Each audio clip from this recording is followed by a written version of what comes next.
Dootha media power of news. అసలు ఆ స్టెప్పులు వేయడం చాలా కష్టము, కానీ అంత కష్టమైన స్టెప్పులు కూడా చాలా అవలీలగా తేలిగ్గా వేశారు. ఈ స్టెప్పులు రీల్స్లో ట్రోల్స్ అవుతున్నాయి. ప్రతి ఒక్కళ్ళు కింద పడి కాళ్ళు చేతులు ఎరగొట్టుకుంటున్నారు. అంత బాగుంది, సరదాగా కూడా పెడుతున్నారు, బాగుంది. కానీ లుక్ మాత్రం చాలా మాస్గాను, ఆ కాస్ట్యూమ్స్ ఏంటి, ఆ డ్రెస్ కోడ్ ఏంటి, చాలా అంటే చాలా మాస్గా బాగుంది. సో అంటే ఆ స్టెప్పుని చిక్రీలో కొంతమంది ట్రోల్ చేస్తున్నారు. సో ట్రోలర్స్కి ఏం చెప్తారు?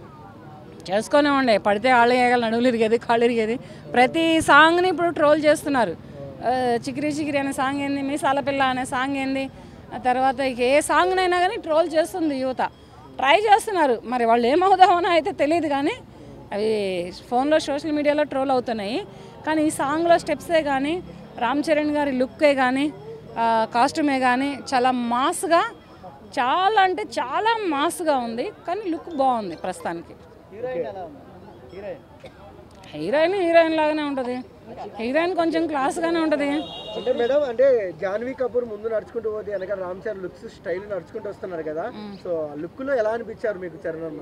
ఒకప్పుడు చిరంజీవి గారు, శ్రీదేవి గారు, ఒకప్పుడు చిరంజీవి గారు, శ్రీదేవి గారు కూడా అటువంటి స్టైల్లోనే నటించారు సినిమాలలో. జగదేక్ వీరుడతిలో, సుందరిలో ముందర చిరంజీవి గారు పిల్లల్ని ఎత్తుకెళ్తానంటే అంటే మానవ అంట.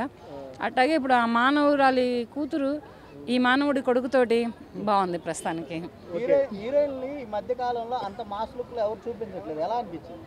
చూపిస్తారు, ప్రతి ఒక్కళ్ళు కూడా చూపిస్తారు. ఎందుకంటే ఒకప్పుడు క్లాస్ ఉంటే ఇప్పుడు మళ్ళీ మాస్క్ వస్తుంది. సినిమా ప్రపంచం అనేది ఏంటంటే ఒక్కసారి మాస్కి మళ్ళీ వెళితే ప్రేక్షకులు, అభిమానులు, సినిమా అభిమానులు అందరూ ఆదరిస్తారు, అభిమానిస్తారని ఒక ఆలోచనతోటి మాస్ లుక్లో వెళ్తున్నారు. ఏం లేదు, ఈ స్టెప్ ఆ స్టెప్ దానికి దీనికి సంబంధం ఏమీ లేదు. చికిరి స్టెప్పులు వేరే స్టెప్పులకి ఎందుకు కాపీ కొడతారు? వీళ్ళకేం పనేం లేదా? వాళ్ళు కష్టపడి స్టెప్పులు వేసుకోవడం ఏంది, కాపీలు కొడతాం ఏందయ్యా?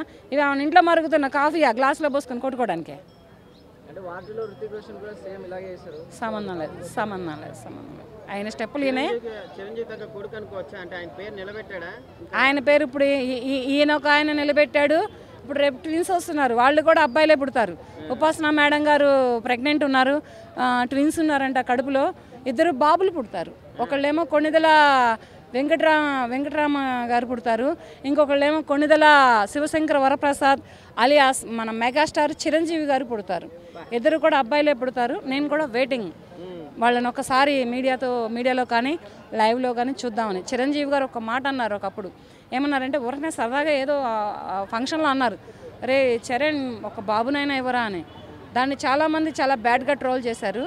ఇప్పుడు సరైన సమాధానం వాళ్ళకు దొరుకుతుంది, 2 బాబులే పుడతారు. For more updates please subscribe Dootha media.